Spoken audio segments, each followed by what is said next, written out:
네, 오늘 우리 강단 말씀 여부스를 치는 다윗과 그의 부하들이죠. 처음에 제목을 여부스를 치는 최재민과 그의 부하 아니고 청년들 이렇게 하려다가 네, 저는 이번에 여부스 말씀을 딱 받으면서 이 여부스라는 족속을 우리 마음속에 내가 차마 뽑아내지 못하고 남아있는 나의 가시라고 붙잡았기 때문에 뽑아내는 청년들이라고 이렇게 제목을 정했습니다.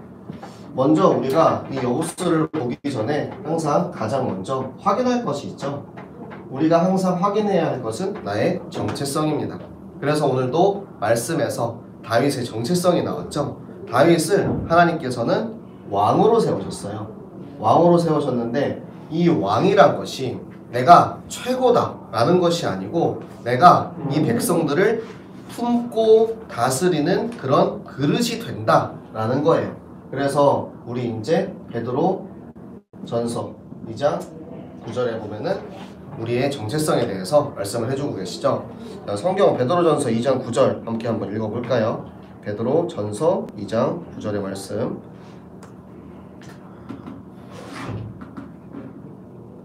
자, 우리 한 목소리로 같이 읽도록 하겠습니다. 그러나 너희는 택하신 족속이요 왕같은 제사장들이요 거룩한 나라요 그의 소유가 된 백성이니 이는 너희를 어두운 데서 불러내어 그의 기이한 빛에 들어가게 하시니에 아름다운 덕을 선포하게 하려 하심이라. 아멘.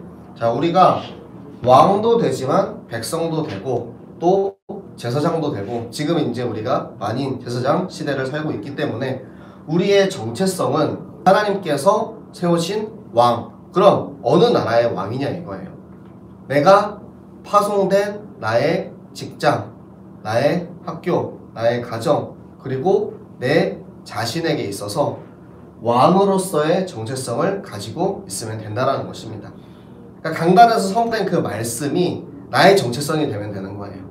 다윗이 왕이었기 때문에 아브넬도, 이스보셋도, 심지어 사울도 다 품고 기도할 수 있었던 것처럼 우리에게 왕의 그릇, 왕의 정체성을 가지고 있다면 여러분들이 나의 직장, 그렇잖아요. 여러분들이 만나는 사람들 중에서 다 좋은 사람만, 착한 사람만 만나는 거 아니잖아. 때로는 나를 핍박하고 되게 말도 안 되는 일을 가지고 와서 나를 압박하는 그런 상사도 있고 또 말을 진짜 듣지 않고 자기 멋대로 해가지고 너무 나를 열받게 하는 이제 아랫사람도 있고 정말 많은 사람들을 청년들이 만날 수 있단 말이에요. 그러면은 내가 그 사람들을 만났을 때 나는 어떠한 정체성을 가지고 그들을 대할 것인가, 거기에서 이제 다윗처럼 그들을 품고 사랑하고 기도해 줄 수 있는 그런 정체성을 가진 왕같은 제사장으로서 여러분들이 있다면 하나님께서 요 정체성을 통하여서 우리에게 보여주시게 하는 것이 우리 안에 있는 여부스를 보여주게 하십니다. 여부스는 원래 진즉에 쳐냈어야 되는 족속이에요. 원래 가나안 정복 전쟁을 할 때 진작에 얘네들을 싹 다 진멸시켰어야 돼. 하나님이 그렇게 명령을 하셨어. 그런데 하나님이 명령을 하셨다는 건 뭐냐면 쳐라 라는 거는 이미 내가 이기게 할 거니까 너희들은 그냥 진격하기만 하면 돼, 이 뜻이거든요. 하나님이 명령하시는 전쟁에 나가서 실패한 적이 한 번도 없어요. 그런데 하나님이 명령하신 전쟁이 아닐 때 내가 나가서 싸우려고 하면은 지고 오죠.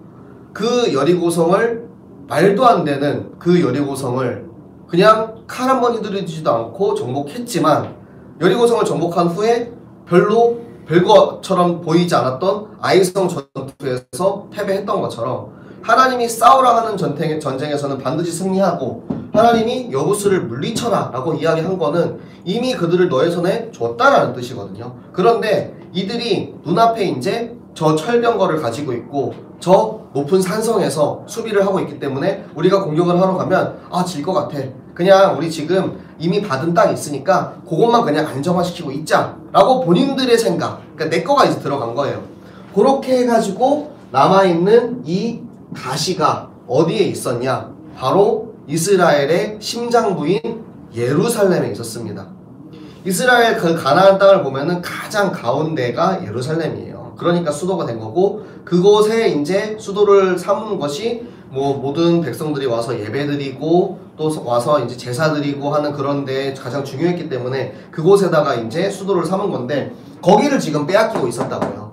하나님이 거기를 너희에게 줬는데 내가 말씀에 순종하지 않았기 때문에 빼앗겼던 땅, 그 여부스, 그 가시가 지금 남아있어가지고 박혀있는 것입니다. 사사기에서는 하나님이 그래서 그렇게 말씀해주고 계시죠. 여부스, 너희가 내가 무너뜨리라고 했던 저 이방 민족들을 무너뜨리지 않아서 그들이 너희 옆구리에 가시가 될 건데 나는 뽑아주지 않을 거다라고 이야기를 하세요. 그러니까 그게 뭐냐? 너네가 스스로 뽑아라라는 거예요. 오늘도 제목이 그거죠. 여보스를 철하잖아요. 여보스를 철하지 여보스를 놓고 가만히 있어라 라고 안 하셨단 말이에요.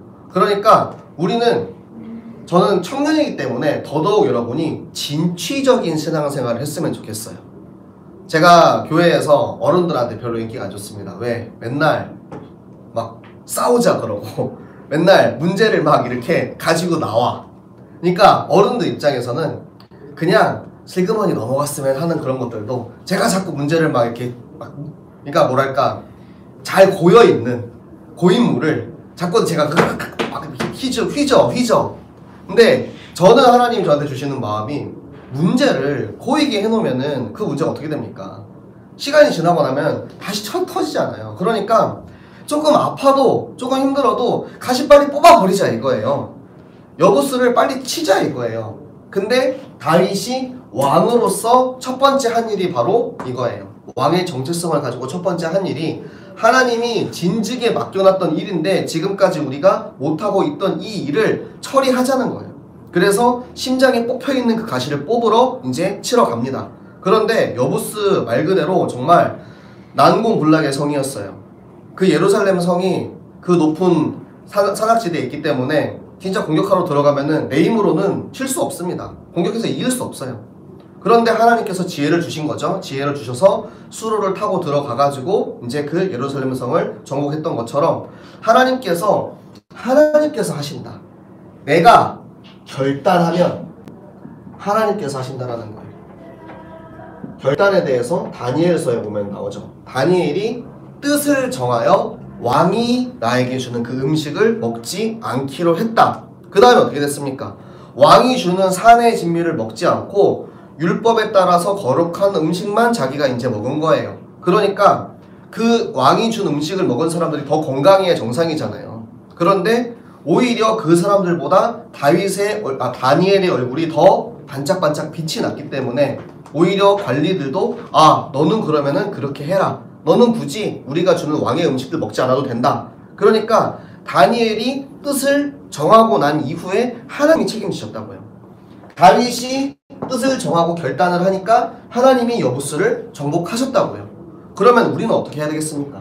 우리는 지금 나의 나이와 나의 상황에 맞는 청년의 여부스가 있단 말이에요. 나의 직장, 나의 가정, 나의 학교, 내가 있는 그 현장에 청년의 여부스가 있다. 그것이 나, 교회, 현장에 있다라는 거예요. 그러면 여러분은 어떻게 하시겠습니까? 여러분은 눈앞에 보이는 여부스를 뽑지 않고 내버려 두겠습니까? 아니면 아파도 뽑기 힘들어도 내 힘으로는 도저히 뽑을 수 없을 것 같아도 하나님이 나에게 말씀하셨으니까, 하나님이 우리에게 이 시간표를 주셨으니까, 하나님이 이 고여있는 문제들을 막 휘저어놔가지고 문제가 수면 위로 올라왔어요. 올라왔으면 어떻게 해요? 그거를 걷어내야 될 거 아닙니까? 저는 그래서 우리 청년들이 이걸 가지고 기도했으면 좋겠어요. 나 자신에 있는, 내게 있는, 남들에게는 이야기할 수 없는 자기만의 여부수가 있어요. 오랜 기간 동안 어쩌면 20년, 30년, 평생 내가 뽑아내지 못하는 내 안에 깊이 자리 잡은 영적 문제가 있습니다. 그런 문제들 누가 문제 제기하지 않으면 굳이 표현하지 않고 그냥 슬그머니 넘어가고 싶어 해요. 다들 그렇게 생각합니다. 제가 중고등부 수련회 가서 그 얘기를 했어요. 혼전순결에 대해서 얘기했습니다. 여러분 솔직하게 나는 진짜 결혼하기 전까지 절대적으로 내가 혼전순결을 지키겠다라고 다짐하고 결심하고 끝까지 지키겠다고 결심한 사람 청년들 중에서 얼마나 있습니까? 요즘 시대가 그래요. 그냥 혼전 관계를 맺는 게 특별히 이상하지 않는 시대예요. 그렇게 살고 있으니까 오히려 나는 예수님 믿는 하나님 자녀여서 나는 절대 결혼 전에는 관계하지 않을 거야 라고 남자친구나 혹은 여자친구한테 이야기했을 때 그 사람들은 너 유난하네, 유별나네, 요즘 그거 누가 지킨다고 다 그렇게 얘기해요. 너무나 우리가 그냥 불법과 죄와 이런 거에 마모되어 있어가지고 그거를 문제라고 생각하지 못해요. 그런데 그걸 자꾸 문제라고 이야기하는 사람을 싫어하죠. 저 같은 사람이 그래서 인기가 없어요. 저 같은 사람이 이제 남들에게 미움을 받는 그런 사람이 됩니다. 그런데 저는 우리 청년들은 그거에 대해서 여러분 스스로 좀 깨어있으면 좋겠어요. 여러분이 말씀 앞에서 깨어있기를 바랍니다. 우리 시편의 말씀 하나 볼까요? 굉장히 유명한 말씀인데 시편 119편 9절의 말씀.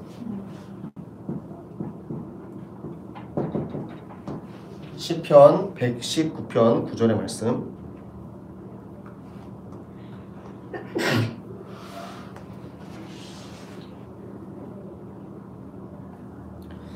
자, 우리 한 목소리로 함께 읽겠습니다. 청년이 무엇으로 그의 행실을 깨끗하게 하리까? 주의 말씀만 지킬 따름이니이다. 아멘. 말씀대로 삽시다. 말씀대로 지켜봅시다. 하나님 말씀에서 간음하지 말라 했고, 도둑질하지 말라 했고, 이웃을 사랑하라 했고, 미워하지 말라 했고, 그렇게 말씀하셨잖아요.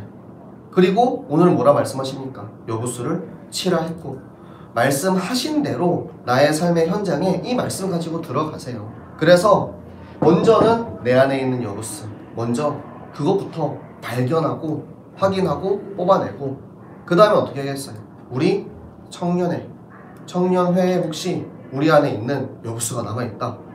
몰라요. 누가 뭐가 있는지 몰라. 그런데 그게 있다면 우리가 발견하고 같이 힘을 내서 같이 뽑아내야죠.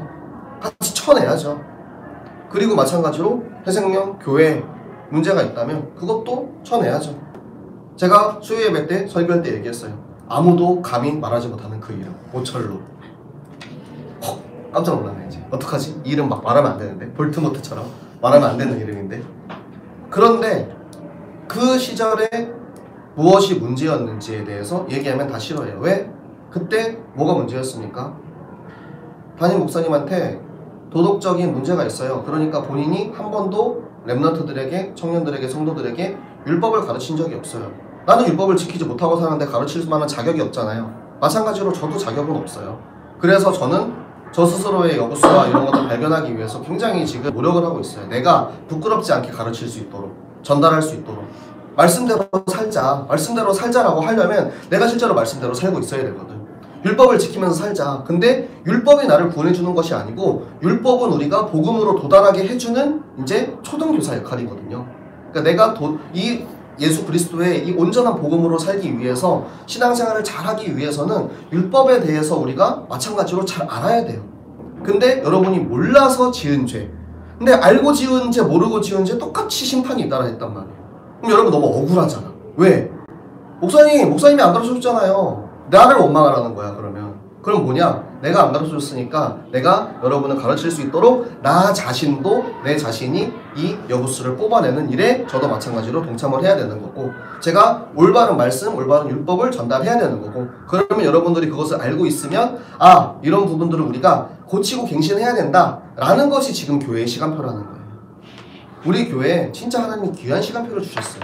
어쩌면 이게 누군가에게는 문제가 환란일 수 있어요. 하지만 문제와 환란은 결국 하나님 우리에게 주시는 축복이라는 거, 선물이라는 거. 그래서 우리가 이번 기회에 정말 갱신하고 우리 교회에 있는 여부수 뽑아내고, 나 자신에게 있는 여부수 뽑아내고, 마찬가지로 여러분 현장에, 회사에, 학교에, 내가 있는 곳에, 그것에 아직도 많이 남아있는 여부수를 찾아내고 뽑아내고, 하나님 어떻게 하면은 이것들을 우리가 이겨낼 수 있겠습니까? 어떻게 하면 내가 청년답게 살 수 있겠습니까? 청년의 신앙생활은 무기력하면 안 돼요. 이스보셋처럼 신앙생활 하지 마세요. 이스보셋처럼 살아도 왕이 되긴 됩니다. 누가 왕 시켜줬어요? 아브넬이 왕 시켜주잖아요. 왕이 되긴 됐다니까. 근데 결국에는 죽을 때도 무기력하게 죽어요. 무기력하게 살다가 무기력하게 죽는다니까요. 여러분의 신앙생활이 진짜 반짝반짝 빛나는 청년의 그 에너지가 넘치는 신앙생활이 되길 바랍니다. 그리고 마찬가지로 여러분의 현장에서도 내가 진짜 이 그리스도의 복음을 누리고 정말 말씀으로 나를 깨끗하게 하는 이 시기에 신앙생활을 한다면 여러분 주변에 있는 사람들이 그것을 보고 아, 나도 저렇게 예수님 믿어보고 싶다. 진짜로 하나님이 정말로 살아 계신가 보다. 하나님 말씀 따라 살고 있는 그 모습이 너무나도 멋지고 빛나서 나도 그렇게 살고 싶다 하는 참 살아있는 전도 운동하는 우리 모든 청년들 되시기를 예수 그리스도 이름으로 축복합니다. 아멘. 네, 기도하고 마치도록 하겠습니다. 살아계신 하나님 너무나도 감사합니다. 하나님께서 오늘도 우리에게 귀한 말씀을 주셔서 하나님 우리 청년들이 이번 주 주시는 강단의 말씀 가지고 또 우리 한동안 한 달 동안 어떻게 살아야 하는지 말씀으로 인도해 주심에 감사드립니다. 하나님 우리가 정확한 말씀을 알고 정확한 기준을 알고 정확한 율법을 알아서 우리 안에 있는 온전한 복음을 누리게 하시고 하나님 우리 안에 나에게 우리 교회에 내가 있는 현장에 남아있는 이 수많은 여부스들 그 가시들을 다 뽑아버리고 정말 하나님께서 말씀하신 대로 그 말씀을 지키며 사는 모든 청년들 되게 하여 주시옵소서. 우리에게 주신 말씀대로 응답하실 하나님께 감사드리며 살아계시는 주 예수 그리스도 이름으로 기도드렸습니다. 아멘.